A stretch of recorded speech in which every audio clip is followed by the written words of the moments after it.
नमस्कार। इस वीडियो में हम लोग सेट्स के बारे में डिस्कशन करेंगे। एक क्लास 11th का फर्स्ट लेसन है। सेट का कॉन्सेप्ट को समझना बहुत ज़रूरी है। बहुत बच्चे को सेट्स की जानकारी नहीं रहती है, या जानकारी रहती भी है तो उतना स्पष्ट नहीं होता है। सेट्स का इम्पोर्टेंस को उतना बच्चा लोग समझता नहीं है। इसके लिए हमने ये वीडियो बनाया है। जैसे सेट का डेफिनेशन है, ये set is a well defined collection of objects. इसमें वेल डिफाइंड का क्या मतलब हुआ? जो वेल डिफाइंड दिया हुआ है, इसका क्या मीनिंग हुआ, इसके बारे में पहले चर्चा करते हैं। तो वेल डिफाइंड उसको कहेंगे कि जिसका आंसर जो है वो सभी लोग जिसका आंसर एक आंसर में डिफर न खाए, उसको हम वेल डिफाइंड कहेंगे। जैसे ग्रुप ऑफ इंटेलिजेंट पर्सन्स, इसमें मतभेद है। Group of talented sports person, इसमें भी क्लियर नहीं कहा जा सकता है कि कौन कौन टैलेंटेड है, कौन कौन ज़्यादा टैलेंटेड है, कौन कौन कम टैलेंटेड है। लेकिन अगर हम लोग बोलें कि नेचुरल नंबर का सेट 1 से लेकर के 5 तक, इसमें सभी लोगों का आंसर होगा। जिसको हम सेट को रिप्रेजेंट करें, ए सेट को रिप्रेजेंट किया जाता है कैपिटल लेटर से 1 2 3 4 5। ये सेट है। इससे पहले समझना है इसको, इसमें ही नहीं समझ में आता है कि सेट, हमने एक सेट लिया है, सेट को हम capital letter A B C XYZ इससे रिप्रेजेंट करते हैं। तो इसमें हमने इसको हम कह रहे हैं कि 1 to 5 नेचुरल नंबर का एक कलेक्शन है। तो इसमें सभी लोग का आंसर यही होगा 1 2 3 4 5। किसी व्यक्ति से पूछा जाएगा, पूरे वर्ल्ड में किसी से भी पूछा जाएगा, तो सभी का जवाब होगा 1 2 3 4 5। इसमें कोई मतभेद नहीं है। तो वेल डिफाइंड उसको कहेंगे जिसका आंसर सभी लोगों के लिए एक होगा।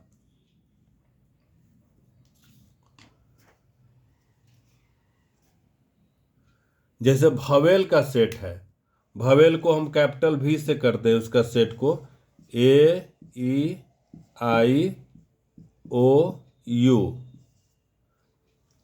इसको हम वेल डिफाइन कहेंगे। इसका रिप्रेजेंट करते हैं सेट को, तो हम capital A capital B capital C या capital X capital Y capital Z से, और उसका एलिमेंट को स्मॉल लेटर से डिनोट करते हैं, या उसका मेंबर को। तो इसको हम लोग मेंबर कहेंगे इसका। जैसे 1 is a member of set A, 2 is a member of set A, या 3 is a member of set A, 4 is a member of set A, 5 is a member of set A। Member को कहते हैं 1 belongs to set A, 2 belongs to set A, 3 belongs to set A, 4 belongs to set A, 5 belongs to set A। इसी तरह से इसका member को हमने represent किया बिलोंग्स टू। जैसे 6 does not belongs to set A, 6 does not belongs to set A। इसमें 6 जो है वो A का मेंबर नहीं है। आप ध्यान से देखिए, इसमें 6 जो है A का मेंबर नहीं है। 1 जो है A का मेंबर है, इसलिए हम A1 belongs to set A, 2 belongs to set A। जो मेंबर है उसको लिखते हैं। जैसे A बिलोंग्स टू सेट भवेल है, इसका मेंबर है। ई भी है जो कि इसका मेंबर है भवेल सेट का। आई जो है वो भी सेट का मेंबर है। तो इसको एप्सिलॉन कहते हैं, एप्सिलॉन, इसको एप्सिलॉन कहा जाता है। एप्सिलॉन कहा जाता है। ये ग्रीक लेटर है, इसका सिंबल है ये, इस तरह से एप्सिलॉन कहा जाता है। एप्सिलॉन माने बिलोंग्स टू। इस तरह से हम लोग देख रहे हैं। और डज नॉट बिलोंग्स टू रहेगा तो उसको कहेंगे, उसको एप्सिलॉन को क्रॉस कर देंगे तब does not belongs to set A हो जाएगा, या does not belong to set B हो जाएगा।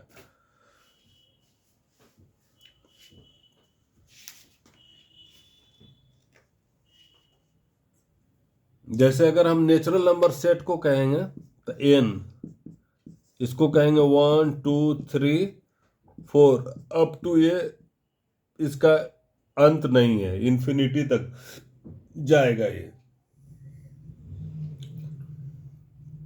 होल नंबर सेट को कहेंगे 0 से 1 2 3, इस तरह से इनफाइनाइट चलते चला जाएगा।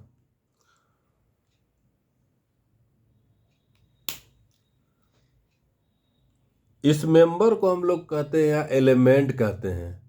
1 भी एक एलिमेंट है, 2 भी एलिमेंट है, 3 भी एलिमेंट है, 4 भी एलिमेंट है, 5 भी एलिमेंट है। या 1 मेंबर है, 2 मेंबर है, 3 मेंबर है, 4 मेंबर है, 5 मेंबर है।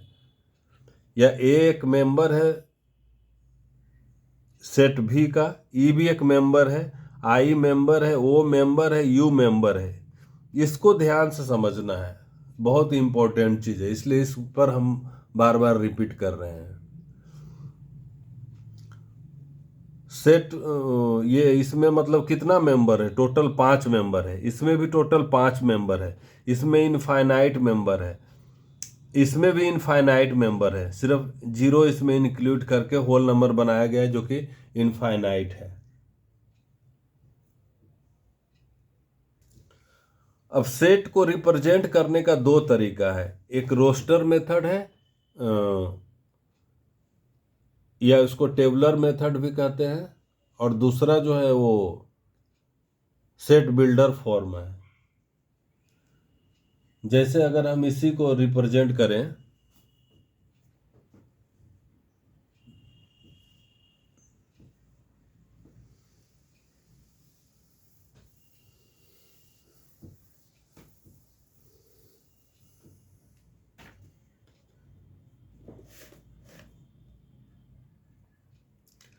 अच्छा सेट को जो है, पहले एक बात और चर्चा कर लेते हैं। ये सेट है 1 2 3 4 5।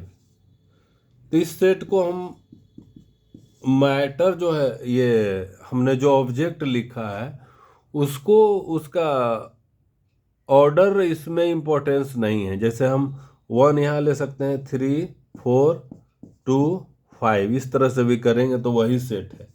या सेम सेट इसको कहेंगे 5 4 3 2 1, इसमें कोई इम्पोर्टेंस नहीं है।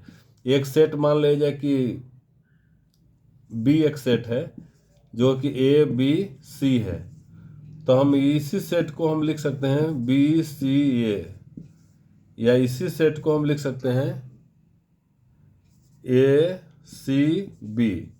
इसमें कोई अंतर नहीं है। सेट के अंदर रिपीटेशन से कोई फर्क नहीं पड़ रहा है, वो सेट सेम सेट रहेगा।